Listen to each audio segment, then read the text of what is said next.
Everyone tells parents to watch for meltdowns as a sign of autism. That's not actually the question I'd be asking first. By the end of this video, you'll have 5 clear questions I actually use in clinic to work out whether a child's big emotions point toward ADHD, autism, or both, and what to do next either way. This week, I saw a little boy. I'll change some details to protect his privacy, who's been dysregulated since he was tiny. Frustration would flood him so fast, he'd lash out, sometimes even bite himself when the feeling got too big. That never fully went away as he got older, and it started affecting how he feels about himself. He's sociable. Good eye contact, easy gestures, cracks a joke within minutes of meeting you. None of the things we usually associate with autism. His mum still asked me, could this be autism too?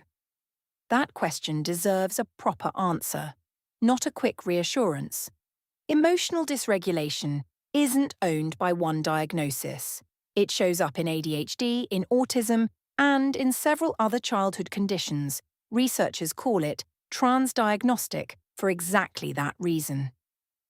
Around 80% of children with ADHD struggle to regulate their emotions, and it's just as common in autism, even though it was never actually written into the autism diagnostic criteria. So it's common, it's real, and it's exactly why parents get confused.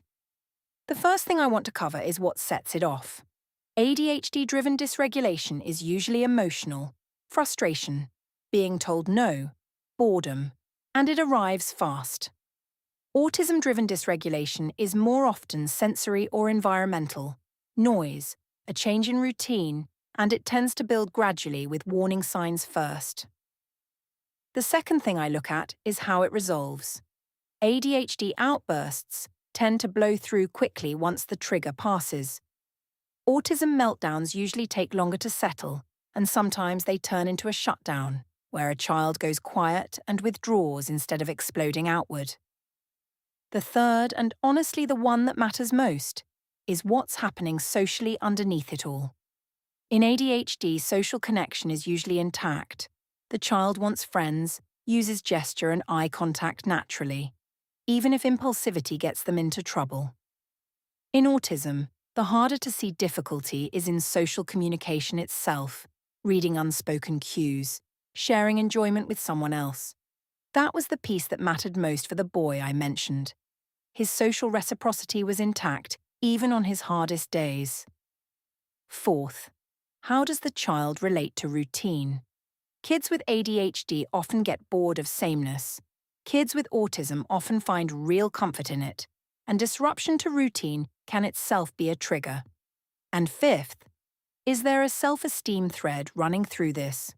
Many children with ADHD develop something called rejection sensitivity, an outsized emotional reaction to criticism or failure.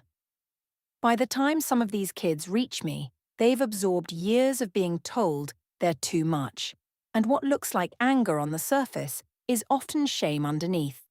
If you want the full, deeper conversation on this, I go into a lot more nuance on the Early Intervention podcast, links in the description. None of these 5 questions diagnose anything on their own. A child can tick both columns on different days.